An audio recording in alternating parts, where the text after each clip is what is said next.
বিসমিল্লাহির রহমানির রহিম। আমার প্রিয় শিক্ষার্থীবৃন্দ, তোমাদের সাথে দীর্ঘদিন পর তোমাদের সাথে আমার কি বলবো মানে সাক্ষাৎ বলো পড়ার তোমাদের যেহেতু করোনার কারণে অনেক দিন যাবৎ পড়ালেখা থেকে বঞ্চিত হচ্ছে, সেই জন্য এই ব্যবস্থা আশা করি তোমরা কিছুটা হলেও উপকৃত হবে।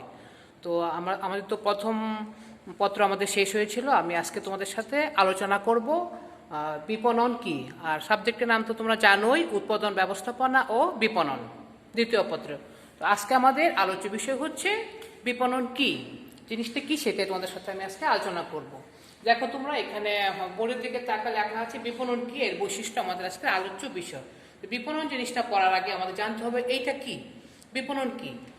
আমরা জানি যে সাধারণভাবে আমরা বলবো বিপণন হচ্ছে একটি পণ্য উৎপাদনকারীর কাছ থেকে বিক্রয়কারী বা ভোগকারী পর্যন্ত আসা পর্যন্ত যাবতীয় কার্যক্রমই হচ্ছে বিপণন। ঠিক আছে, এটা হচ্ছে সাধারণভাবে। এখন আমরা যাব উৎপাদনকারী, যে আমরা বললাম উৎপাদনকারী কে, কাকে বলা হয়, অর্থাৎ যারা পণ্য উৎপাদন করে তাদের কি বলা হয়, উৎপাদনকারী। ঠিক আছে। আর ভোগকারী, দেখো ভোগকারী কারা, যে বা যারা পণ্য ভোগ করে থাকেন তাদের কি বলা হয়, ভোগকারী বা ভোক্তা, অর্থাৎ আমরা যারা পণ্য ভোগ করে থাকি। ঠিক আছে শিক্ষার্থীবৃন্দ। আচ্ছা, তাহলে বিপণন সম্পর্কে আমরা সাধারণ একটা ধারণাটা আমরা পেয়েছি। এখন যাব ব্যাপক অর্থে। বিপণন তো শুধু এইটুকুর ভিতরে সীমাবদ্ধ না, তাই না, আমরা সবাই জানি। অর্থাৎ একটি পণ্য উৎপাদনকারীর কাছ থেকে একেবারে কি আমরা ভোক্তা যারা, ঠিক আছে, ভোগকারী পর্যন্ত আসা যাবতীয় কার্যক্রমকেই বলা হয় বিপণন। তো এখন এই যে আমরা উৎপাদনকারীর কাছ থেকে ভোগকারী আসার যে যাবতীয় কার্যক্রম, সেগুলি কি, সেগুলি দেখো আমি তোমাদেরকে একটু পয়েন্টগুলি লিখেছি। ক্রয়, প্রথমে একটি পণ্য উৎপাদনকারীর কাছ থেকে কি করতে হবে, পণ্যটি ক্রয় করতে হবে, ক্রয়। ঠিক আছে, আমরা সবাই জানি বিনিময় মূল্যের মাধ্যমে একটি পণ্য আমরা ডিলারের মাধ্যমে, বিভিন্ন দালালের মাধ্যমে পণ্য একজনের কাছ থেকে হাত বদল হয়ে একজনের কাছে আসে এবং এভাবে আমাদের ভোক্তা পর্যন্ত চলে আসে। 2 নম্বর পয়েন্ট হচ্ছে বিক্রয়, সেটাও তোমরা জানো, এটাও বিনিময় মূল্য থাকে। 3 নম্বর পয়েন্ট দেখো গুদামজাতকরণ। ঠিক আছে, হ্যাঁ, এই সম্পর্কে আমি একটু বলি, এটাও সবাই জানো। একটি প্রতিষ্ঠানে যখন পণ্য উৎপাদন হয় তখন অনেক পণ্য একসাথে উৎপাদন করা হয় এবং সেই উৎপাদিত পণ্যটিকে সংরক্ষণ করার জন্য গুদামজাতকরণ করার প্রয়োজন হয়। ঠিক আছে। আচ্ছা, এর পরবর্তীতে যাই পরিবহন। এটাও জানি, আমরা সবাই বুঝি পরিবহনের মাধ্যমে কি হয়, একটি পণ্য উৎপাদনকারীর কাছ থেকে আমাদের কাছে আসা পর্যন্ত কি পরিবহনের মাধ্যমে সেটা আনতে হয়, তাহলে পরিবহনের গুরুত্ব অনেক। তার পরবর্তী পয়েন্ট দেখো আছে প্রমিতকরণ কি, প্রমিতকরণটা হচ্ছে আমাদের একটি পণ্যের যে গুণগত মান, যে পণ্যটিকে আমরা তৈরি করব বলে আমরা কি চিন্তা করছি, সেটা ঠিক সেরকমই পণ্যটি হয়েছে কিনা, তার গুণগত মান ঠিক আছে কিনা, সেটা বিবেচনা করাটাই হচ্ছে প্রমিতকরণ। তারপরে আমরা যাই পর্যায়িতকরণ, অর্থাৎ বিভিন্ন পণ্যকে তার পণ্যের গুণগত মান অনুযায়ী বা বৈশিষ্ট্য অনুযায়ী বা আকার আকৃতি অনুযায়ী সেটাকে বিভিন্ন শ্রেণীতে ভাগ করার নামই হচ্ছে পর্যায়িতকরণ। তাহলে আমরা ব্যাপক অর্থে বিপণন বলতে বুঝবো যে একটি পণ্য উৎপাদনকারীর কাছ থেকে ভোগকারী পর্যন্ত আসা যাবতীয় যে কার্যক্রম, এই কার্যক্রম ইত্যাদি আরো অনেক কাজ আছে, এই সবগুলি কাজে সমন্বয় হচ্ছে আমাদের এই বিপণন। ঠিক আছে শিক্ষার্থীরা, নিশ্চয়ই তোমরা সবাই বুঝতে পেরেছ বিপণন জিনিসটা কি। আচ্ছা, এর সাথে এখন আমরা যাই, এই বিপণন সম্পর্কে জানতে গেলে আমাদের কিছু মৌলিক ধারণা আমাদের জানা দরকার, অর্থাৎ মানুষের প্রয়োজন। বিপণন সাথে সম্পর্কটা দেখছো তোমরা, উৎপাদনকারী এবং ভোগকারী, মানে প্রত্যেকে আমরা আমরা যারা মানুষ আছি, যারা ভোক্তা, তাদের সাথেই সরাসরি এই বিপণনটা সম্পর্কিত। এখন যে প্রয়োজন কি, প্রয়োজন আমরা জানি যে আমাদের কি প্রয়োজন, প্রথমত আমাদের খাদ্য প্রয়োজন, তাই না। যারা বাঙালি, আমরা ভাত মাছ আমাদের প্রথমত প্রয়োজন হয়, যারা আমেরিকান বা যারা অন্য দেশি তাদের কারো ফাস্টফুড প্রয়োজন হয়, বিভিন্ন দেশের জন্য তাদের প্রয়োজনটা বিভিন্ন রকম। তারপর আমরা যাই, এই বিপণনের কি প্রয়োজন থেকে কিন্তু বিপণনের উৎপত্তি, আমাদের প্রয়োজন না হলে কিন্তু পণ্য উৎপাদন করা হতো না। ঠিক আছে, তাহলে এখন তারপরে যে অভাব, হ্যাঁ, আমাদের প্রয়োজন অনুভূত হলো, এই জিনিসটা আমাদের প্রত্যেকের এক একজনের এক একটা জিনিসের আমাদের অভাব বোধ হবে, ঠিক আছে। এবং এই অভাব বোধটা আমাদের ভিতরে যখন হবে, হ্যাঁ, আমাদের এই জিনিসটা প্রয়োজন থেকেই আমাদের ভিতরে অভাব, কাঙ্ক্ষিত একটা অভাব হবে যেটা আমার প্রয়োজন। তবে হ্যাঁ, সাথে সাথে আমাদের অভাব পূরণের আমাদের কি থাকতে হবে, ইচ্ছা থাকতে হবে, এবং আর কি লাগবে অভাব পূরণের জন্য সামর্থ্য, ঠিক আছে, অর্থ। এগুলি থাকার নামই হচ্ছে আমাদের প্রয়োজন পূরণ, অভাবই হচ্ছে অভাব, ঠিক আছে। তারপর আমরা যাব, এই প্রয়োজন গেল, আমাদের অভাব গেল, এখন হবে হচ্ছে চাহিদা কি, এই অভাব, এইগুলি যে প্রয়োজন অনুভূত হলো, তারপর অভাব আমাদের ভিতরে আসলো, তারপর আমাদের এই চাহিদা, অর্থাৎ এগুলি থেকে আমাদের ভিতরে চাহিদা সৃষ্টি হলো। অর্থাৎ একটি পণ্য যখন আমরা চাহিদা সৃষ্টি হলো, এটাকে শুধু চাহিদা বা অভাব অনুভূত করলে হবে না, এটাকে পূরণের সামর্থ্য থাকা এবং ইচ্ছা পোষণ করাটাই হচ্ছে চাহিদা, ঠিক আছে। তাহলে বিপণনের মৌলিক ধারণাগুলি হচ্ছে আমরা জেনে নিলাম, প্রয়োজন, অভাব, চাহিদা, এগুলো থেকেই আমাদের পণ্য বিপণন করার জন্য কি হয়, উৎপাদন করার জন্য আগ্রহ হয়, বা মানুষ সমাজকে কিছু দেওয়ার জন্য বিপণন উৎপন্ন হয়, ঠিক আছে। বিপণনের প্রয়োজন হয়। এখন আমরা যাব তাহলে এই বিপণন সম্পর্কে আমাদের আরো কিছু আমরা শুনবো। সেটা হচ্ছে বিপণন একটা কি সামাজিক সাথে সম্পর্কযুক্ত, তাই না। সমাজ কি, সমাজে যারা আমরা একে অন্যে একসাথে আমরা বসবাস করি, তাদেরকে আমরা বলবো যে সমাজের একজন অভাব পূরণ, একজনের চাহিদা, ভালো লাগা, ভালোবাসা, সব কিছু মিলে তো আমাদের একটা সমাজ, ঠিক আছে। এই বিপণনের সাথে সমাজের একটা সম্পর্ক আছে, আর একটা আছে কি উৎপাদন বা ব্যবস্থাপক, তাই না, যারা পণ্য ব্যবস্থাপকীয় করে, অর্থাৎ তাদের সাথেও কি যারা ব্যবস্থাপক করে, আমরা জানি ব্যবস্থাপকগুলো কি পরিকল্পনা, সংগঠন, তারপরে আমি কিছু একটু প্যান্টটা দেখি। প্রিয় শিক্ষার্থীবৃন্দ, তোমাদেরকে আমি যেটা বলেছিলাম যে বিপণনের সাথে যুক্ত সামাজিক প্রক্রিয়া, ব্যবস্থাপক প্রক্রিয়া, না, সেগুলো আসলে আমরা চলে যাব বৈশিষ্ট্যতে, ঠিক আছে। আমরা এখন যাচ্ছি বিপণনের বৈশিষ্ট্যগুলো। দেখো, 1 নম্বর বৈশিষ্ট্য হচ্ছে সামাজিক প্রক্রিয়া। হ্যাঁ, আমি তোমাদেরকে ইতিমধ্যে বলেছি যে বিপণন একটি সামাজিক প্রক্রিয়া। কেন বলতো? কারণ বিপণনটা হচ্ছে আমাদের মানুষদের সাথে, আমরা যারা ভোক্তা, তাই না, তাদের সাথে সামগ্রিক কার্যক্রমটাই হচ্ছে সামাজিক প্রক্রিয়া, অর্থাৎ আমাদের সাথে চলাফেরা, ওঠা বসা আর ভালো লাগা, এই তো সব মিলেই তো সামাজিক, একে অন্যের পারস্পরিক সহযোগিতা। তাহলে এই যে বিপণনের আমাদের এই পণ্যটি, একটি পণ্য আমাদের সমাজে আসবে, সেই পণ্যটি সমাজ কিভাবে গ্রহণ করবে, আমরা ভোক্তারা কিভাবে নিব, তার উপর তারা বিভিন্ন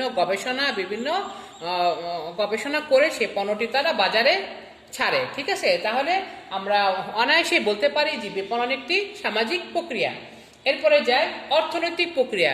হ্যাঁ, আমাদের দেশকে বলো উন্নতির দিকে ধাবিত করতে হলে অবশ্যই অর্থনৈতিক প্রক্রিয়া আমাদের একটি গুরুত্ব বহন করে আসছে। অর্থাৎ এই পণ্যটি শুধু সমাজের চাহিদাই পূরণ করে না, আমাদের ভোক্তাদের শুধু ভোগই করে না, পাশাপাশি সেটি দেশের অর্থনৈতিক উন্নয়নেও গুরুত্বপূর্ণ ভূমিকা পালন করে আসছে, ঠিক আছে শিক্ষার্থীবৃন্দ। অর্থাৎ এমন অনেক পণ্য আছে যা আমরা আমাদের বিদেশে রপ্তানি করে সেগুলি দিয়ে আমরা বৈদেশিক মুদ্রা অর্জন করছি। তাহলে আমরা বলতে পারবো যে বিপণনের মাধ্যমে অর্থনৈতিক প্রক্রিয়াটাও আমাদের কি করছে, দেশের অর্থনৈতিক উন্নয়নে সমৃদ্ধি করছে, ঠিক আছে শিক্ষার্থীবৃন্দ। আচ্ছা, এরপরে আমরা যাব ওই বিপণনের বৈশিষ্ট্যের ভিতর আরেকটি হচ্ছে ব্যবস্থাপকীয় প্রক্রিয়া, ঠিক আছে। বিপণনকে আমরা একটি ব্যবস্থাপকীয় প্রক্রিয়া হিসেবে আখ্যায়িত করতে পারি। কেন পারি? কারণ আমরা দেখতে পাচ্ছি একটি পণ্য যখন উৎপাদন করা হয় তখন সেখানে কি থাকে, একটি প্রতিষ্ঠানে একজন ব্যবস্থাপক থাকে, এবং আমরা জানি ব্যবস্থাপকের কাজ কি, সেই প্রতিষ্ঠানটা সার্বিক তত্ত্বাবধান করাই হচ্ছে ব্যবস্থাপকের কাজ। অর্থাৎ ইতিমধ্যে বা এর আগেও আমরা জেনেছি যে ব্যবস্থাপকের কাজগুলো হচ্ছে একটি প্রতিষ্ঠানের প্রাথমিক কাজ কি, পরিকল্পনা প্রণয়ন করতে হবে, তারপর সংগঠন করতে হবে, তারপর আমরা নির্দেশনা, প্রেষণা, সমন্বয় সাধন, ঠিক আছে। এই কাজগুলি আমরা কার কাজ, ব্যবস্থাপকীয় কাজ। তার এই কাজগুলি সমন্বয় হচ্ছে একটি পণ্য যখন উৎপাদন হবে একটি প্রতিষ্ঠানে, তখন ব্যবস্থাপক তার প্রতিষ্ঠানের সার্বিক কাজগুলির দায়িত্ব পালন করার নামই হচ্ছে ব্যবস্থাপকীয় প্রক্রিয়া।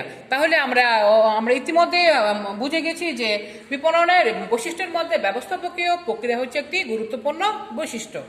আচ্ছা, এরপর আমরা যাই ভোক্তামুখিতা। হ্যাঁ, ইতিমধ্যে তোমরা নিশ্চয়ই বুঝে গেছো যে ভোক্তামুখিতা অর্থাৎ পণ্য উৎপাদন করে কার জন্য, আমাদের ভোক্তাদের জন্য, ঠিক আছে, অর্থাৎ যারা পণ্য ভোগ করে তাহলে অবশ্যই আমরা বুঝবো যে বিপণনের একটি গুরুত্বপূর্ণ বৈশিষ্ট্য হচ্ছে ভোক্তামুখিতা, অর্থাৎ ভোক্তারা কি চায়, তাদের কি চাহিদা, তাদের কি ধরনের পণ্য তাদের দরকার, সেটির উপর ভিত্তি করে অর্থাৎ বাজার একটা গবেষণা করে। বিপণনের মাধ্যমে কি করে, পণ্যের বাজার একটা গবেষণা করে তারা ভোক্তাদের চাহিদা, তাদের পণ্য সম্পর্কে গুণগত মান ইত্যাদি বিষয় তারা জেনে নিয়ে সেই পণ্যটি তারা বাজারে উৎপাদন করে তারপর বাজারে ছাড়ে। তাহলে আমরা অবশ্যই বুঝতে পারছি যে বিপণনের বৈশিষ্ট্য ভোক্তামুখিতা। আচ্ছা, এরপরে যাই ক্রেতার সন্তুষ্টি।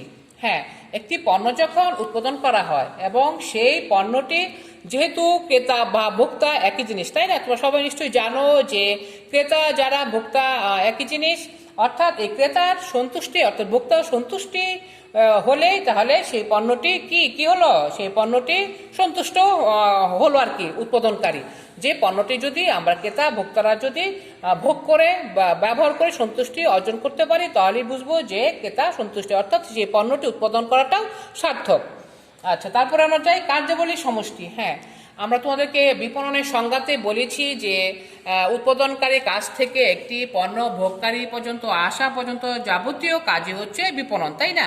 এই যে যাবতীয় কাজ তোমাদেরকে একটু আগে আমি সেটা দেখিয়েছি যে ক্রয় বিক্রয়, পরিবহন, গুদামজাতকরণ, তাই না, প্রমিতকরণ, পর্যায়িতকরণ ইত্যাদি, এই সবগুলো কাজের সমষ্টি মিলেই হচ্ছে বিপণন, তাই না? তাহলে এই সমষ্টি কাজগুলো যাতে ধারাবাহিকভাবে এখন ক্রয়ের পরে বিক্রয় আসতে হবে, বিক্রয়ের পর গুদামজাতকরণ, তারপরে পরিবহন, অর্থাৎ যাতে এই কাজগুলি সুন্দরভাবে সুশৃঙ্খলভাবে হয়, সম্পন্ন হয়, এটা বিপণনের আরেকটি গুরুত্বপূর্ণ বৈশিষ্ট্য। আচ্ছা, তারপর আমি যাচ্ছি বিনিময় প্রক্রিয়া। আমি তোমাদেরকে কিন্তু সংক্ষেপে আলোচনা করছি যাতে তোমরা সহজে বুঝতে পারো। তারপরে যাচ্ছি বিনিময় প্রক্রিয়া। বিনিময় কি, অর্থাৎ এই যে আমরা পণ্য হাত বদল হচ্ছে, উৎপাদনকারীর কাছ থেকে আমাদের কাছে আসছে, অর্থাৎ প্রতিনিয়ত কি হচ্ছে, হাত বদল হচ্ছে। তাহলে এখানে কিভাবে হয়, একটা বিনিময় মূল্য থাকে, তাই না? বিনিময় ছাড়া কোনো কিছুই অর্জন করা সম্ভব না। তাহলে এখানে একটা বিনিময় মূল্য, অর্থাৎ ওই বিনিময়ের মূল্য, এটা একটা প্রসেস। হ্যাঁ, পণ্যটির কিভাবে বিনিময় মূল্য নির্ধারণ করবে যাতে আমরা ক্রেতা বা ভোক্তাদের আমাদের যাতে আমরা সেটা চাহিদা অনুভূত হবে এবং সেটা ক্রয় পূরণের সামর্থ্য আমাদের থাকতে হবে। কাজে বিনিময় মূল্যটা এমন হতে হবে যাতে ক্রেতা বা ভোক্তারা আমরা কি করতে পারি, সেটা সঠিক মূল্যে বা ন্যায্য দামে আমরা ক্রয় করতে পারি। এটা বিপণনের আরেকটি গুরুত্বপূর্ণ বৈশিষ্ট্য। আচ্ছা, এরপরে আমরা যাচ্ছি সামাজিক বিপণন। যদি ইতিমধ্যে এটা হয়েছে সামাজিক প্রক্রিয়াটা, অর্থাৎ এখানে বলা হয়েছে যে সামাজিক বিপণনটাকে সামাজিক বিপণন হিসেবে বলা যায়, কারণ যেহেতু সমাজেরই আমরা একটা অংশ মানে বিপণনের, এই জন্য সেটাকে সমাজের মানুষদের চাহিদা, অভাব, অভিযোগ, উপযোগ, একটি পণ্য নিঃশেষ যখন ভোগ করতে করতে এটা নিঃশেষ হয়, উপযোগ সৃষ্টি হয়, এই সবগুলি এই সামাজিক বিপণনেরই আওতাভুক্ত। আচ্ছা, তারপর আমরা যাই সমন্বয় সাধন প্রক্রিয়া। হ্যাঁ, এখন আমরা বলবো যে এখানে সমন্বয় সাধনটা কেন? হ্যাঁ, কেন? কারণ এখন মনে করো সমাজে আমরা যারা আছি, হ্যাঁ, ক্রেতা বা ভোক্তা, তাদের প্রত্যেকের আয় বা অর্থ মানে একই রকম নয়, ঠিক আছে? সবার ক্রয় ক্ষমতা একই রকম নয়, বিভিন্ন রকম, তাই না? সেই জন্য আমাদের কি করতে হবে, চিন্তা করতে হবে যে প্রত্যেকের জন্য যাতে প্রত্যেকেই পণ্যটি ব্যবহার করতে পারে, সেজন্য পণ্যটির মান বা বিনিময় মূল্যটা এমন হতে হবে বা পরিমাণ এমন হতে হবে যাতে সহজেই এটাকে ক্রয় করতে পারে। যেমন আমি একটু উদাহরণ দিয়ে বলছি, যেমন শ্যাম্পু দেখবা বড় শ্যাম্পু পাওয়া যায়, ছোটও পাওয়া যায়, আবার দেখবা মিনি প্যাক পাওয়া যায়, ঠিক আছে? কেন মিনি প্যাক, এই টুথপেস্টের বেলায় দেখো কেন এগুলি করা হয়েছে?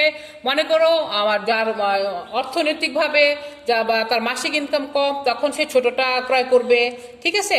এই জন্য যাতে সবাই কিন্তু দেখা যাচ্ছে এই কারণে প্রত্যেকেই ব্যবহার করতে পারছে, কারণ অনেকেরই বড়টা কেনার সামর্থ্য নেই, ফলে ছোট মিনি প্যাক বলো, ছোটগুলো বলো, সেই জন্য এটাকে বলছে যে সমন্বয় সাধন প্রক্রিয়াটা এখানে গুরুত্বপূর্ণ ভূমিকা পালন করছে, সবাই যাতে ব্যবহার করতে পারে, এই জন্য এটাকে সমন্বয় করতে হবে, ঠিক আছে? নিশ্চয় তোমরা আশা করি তোমরা বুঝতে পেরেছো। তারপর লাস্ট আমরা পয়েন্ট যাব উদ্দেশ্য অর্জন প্রক্রিয়া। হ্যাঁ, আমরা উদ্দেশ্য তো আমাদের ব্যবসার উদ্দেশ্য কি? মুনাফা অর্জন। পাশাপাশি কি আমরা শিখেছি? পাশাপাশি সেবা। ব্যবসার উদ্দেশ্য শুধু মুনাফা অর্জন করলে হবে না, পাশাপাশি সেবাও দিতে হবে। এটাই হচ্ছে উৎপাদনকারী বা ব্যবসায়ের মূল উদ্দেশ্য। হ্যাঁ, এখন আমরা যাবো এই উদ্দেশ্য অর্জন প্রক্রিয়াটা কিভাবে আমরা আমাদের ভিতরে, অর্থাৎ যখন আমরা এটা একটা কি উৎপাদন করব সেটা একটা নির্দিষ্ট উদ্দেশ্য থাকতে হবে যে এই প্রতিষ্ঠানে আমরা কি কি কি ধরনের পণ্য উৎপাদন করব, তার বৈশিষ্ট্য, সেই পণ্যের আকার আকৃতি, গুণগত মান সমস্ত কিছু ঠিক করে সেই প্রতিষ্ঠান তার উদ্দেশ্য নির্ধারণ করবে, আর সেই অনুযায়ী সে তার প্রতিষ্ঠানের যাবতীয় কার্যাবলী পরিচালনা করবে। ঠিক আছে শিক্ষার্থীরা, আরও অনেক বৈশিষ্ট্য আছে, আমরা সবগুলি আজকে যাচ্ছি না, তোমরা দেখে নিবে। তবে এই উদ্দেশ্যগুলি আমি তোমাদেরকে সংক্ষিপ্ত আকারে তোমাদেরকে আমি বললাম, আশা করি তোমরা সবাই বুঝতে পেরেছো। এছাড়াও আমরা বিপণনের বাকি আমরা নেক্সট ক্লাসে আমরা পরবর্তীতে যাব, গুরুত্ব আছে, এর কার্যাবলী আছে, তোমরা বাসায় একটু বইটা একটু দেখবে। তোমাদেরকে আমি সাধারণভাবে স্বাভাবিকভাবে আমি খুবই সহজ অর্থে আলোচনা করেছি যাতে তোমরা বুঝতে পারো। ঠিক আছে, আমি বইয়ের কঠিন ভাষায় যাইনি, তোমরা একটু বইটা দেখে নিবে, তাহলে আশা করি তোমরা পারবে। আর আমরা নেক্সট ক্লাসে যাব বিপণনের গুরুত্ব এবং বিপণনের কার্যাবলী, তোমরা ওগুলি একটু বাসায় বসে বইটা একটু দেখবে।